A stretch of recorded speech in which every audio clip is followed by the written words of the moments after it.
Hey, welcome back to the channel. We are updating the weekly loot runs. So I made a mistake in my last video. I thought the rotations changed before they did, so my last video was actually for the previous week. Makes it kind of useless, right? I thought I would just update it and make sure we have a more useful one out. Now again, this is just taking inspiration from Denny's sort of the weekly loot cave run. I'm trying my best to put it together. I don't really have all the Descendants, so I'm working with what I know the most and what I would recommend. You may get more detail in other videos for this, but I will get better at making these sort of videos. If you have any advice for what I should put in these next, leave it in the comments below or join the Discord and let me know. So starting off, we're going to go with non-attribute. Here's all the non-attribute reactors that we're able to farm this week. One that really sticks out is the converter facility. We have a non-attribute high power round tech. That's really good for the likes of Ajax and Luna. Luna's going to have a rework soon, so hopefully she ends up a lot better. Not that she's bad, she's still pretty good. Actually, she's very good, but this would be a farm for Ajax and Luna in my eyes.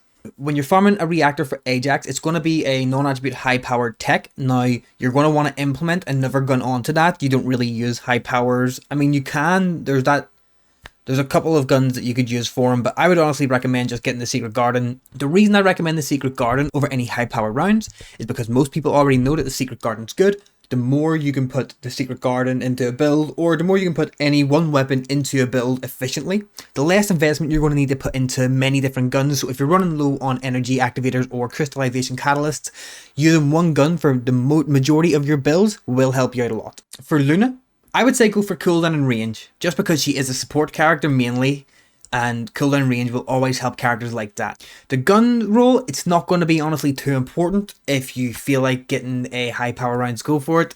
I honestly recommend implementing something like the Thunder Cage, so that when you're not using your abilities, you still do have a mob and weapon and you don't have to swap in and out all the time.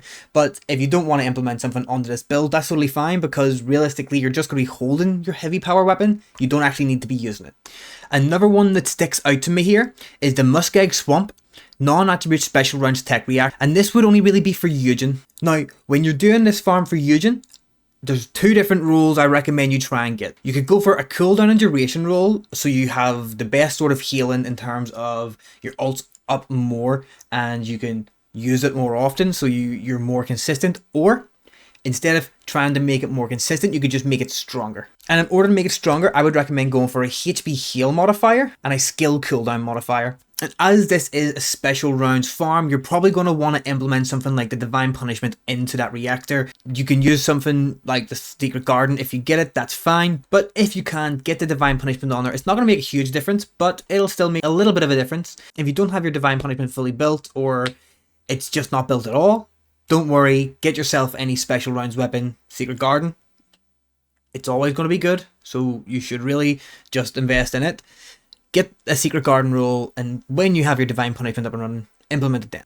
And the last one for the non-attribute, there is a lot of non-attributes that I recommend going for. It's going to be the shipment base in the White Knight Gulch. You're going to be going for a Gley or a Valby reactor. So the reactor is going to be a non-attribute dimension general round. There is a Valby outpost I believe you're able to do for this, so you can actually get quite an efficient farm with Valby to get Valby reactors, so you can actually test them out as you're going. When it comes to what sub-roles I would recommend for Valby, now if you don't have much cooldown, go for range and cooldown. That's a pretty good setup. Now, it's pretty easy to get Valby to have like an unlimited ability. Your abilities will cool down quicker than you actually use them when you have duration. So you could go for something like range duration or range non-attribute damage, right?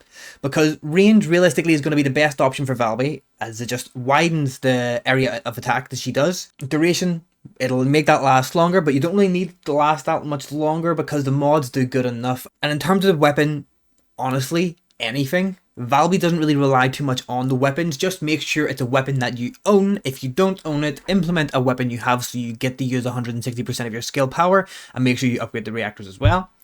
In terms of Gley, I would recommend either non-attribute dimension or Colossus non-attribute, Colossus dimension. A mix of those three. There's 3 different rules that aren't really too bad. I know most people use Gley for bossing, so the damage to Colossus is always going to be really good. But if you like use it for mobbing as well, you can also use the other ones. It's still going to give her some damage, but she's not really made for mobbing. She is a bossing character. I still like the Python with Gley. If the Python's not the best weapon to have on a reactor, please let me know in the comments. Get yourself a Python implemented on the reactor, and it's going to increase the fire rate of your ultimate, so you'll do a lot more damage that way, as well as getting the 160% skill boost. There isn't really many chill ones that I would recommend going for at the moment. Honestly, skip chill this time. There's nothing really great. Toxic, again, there's nothing really great. Keelan, I don't believe, also has tech dimension. He's going to have singular, I believe. If I'm wrong, again, correct me. I'm just working off the top of my head here, but Toxic, it's really not worth farming right now either. I'd say skip over it. You're mainly looking at non-attributed fire. When you're farming for Lepic, go to White Knight Gulfs to mountaintops, right? Fire, special rounds, tech. Now, fire, tech, great. Special rounds, Secret Garden is okay, but I would recommend implementing the Nether's Devotion impact rounds. That's what I have on my reactor. I think it's awesome. In terms of the rules, Colossus damage and critical damage. They're the best rolls. You can get crit damage, crit rate. I wouldn't really recommend that too much. Colossus damage, crit damage. Now you could do Colossus damage and fire skill damage, or even just Colossus damage and tech damage. The main focus that you're going to be going for is having Colossus damage on the tech reactor with a Nether's Devotion or any other impact rounds. I use Nether's Devotion, have that implemented onto it, and you'll be having a much better ultimate with Lepic.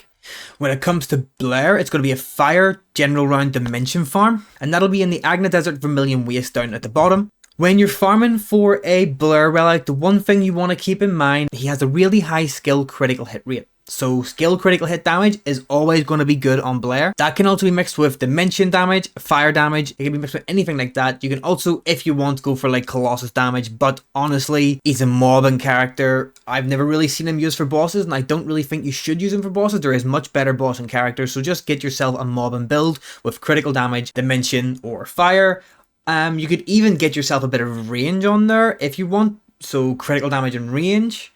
That would work too, but as he's a mobbing character, you're going to want to try and get a Thunder Cage on there or an Enduring Legacy on there. Thunder Cage will help with mobbing. Now, it's not as necessary because his abilities are going to be what's killing all the mobs. If you come up against elite enemies, you can use your Enduring Legacy to just absolutely burn through them. So it's a great gun to bring with you, but if you just don't have it yet and you have a good Thunder Cage, as the Thunder Cage is very, very easy to come by, try and get the Thunder Cage roll on it. If you don't get a Thunder Cage roll and you get a good relic, implement a Thunder Cage. That's not a problem. It's just some resources. They are expensive, but they're easy to get. Now, I know it's a very, very short video. This week's rotation wasn't honestly that great for a variety of characters, but it does bring back a lot of characters we haven't seen in a little while. So make sure you do get on the farms. Now, one you don't really need to worry about too much would be the likes of Lepic and Blair, as they tend to come around more often than not. But people like Luna and Gley and Valby, they haven't came around too often. Make sure you get a good relic for them. It's going to help you out a lot. I already have good relics for them, but you need to go and you need to get something, especially for Luna. She's going to be changing soon, and that's going to be cool to use and cool to see. You don't want to be left out and have to wait weeks to get yourself a good reactor, or rely on getting lucky to get yourself a good reactor either. You just go and get yourself one now. Gley, if you plan on using Gley, go for it. I know not everyone likes Gley. I actually just finished all my ultimate Gley farming. I finished my ultimate Freyna farming. I finished my ultimate Ajax farming and my ultimate Valley farming. So I don't have very many things left to get. So I will definitely be going and farming a Gley reactor. I have a good Valby reactor. I don't have a good Gley reactor. So I'm definitely going to get myself one of those. Look, that is going to be the end of the video. If you enjoyed, or you end up taking anything from this video and going and getting yourself some new reactors, please hit that like and subscribe button. If you have any advice for any reactor roles that I should be going for, that I may not be as well informed on, that I may, I could have given the wrong advice, leave it in the comments. Everyone check the comments. If there's anyone giving advice, test it out, see what they're saying. If it doesn't sound great, don't listen. But generally, people are going to know more than us, right? There's always someone that knows more, so check the comments. I'm going to have to love yous and leave yous. Goodbye.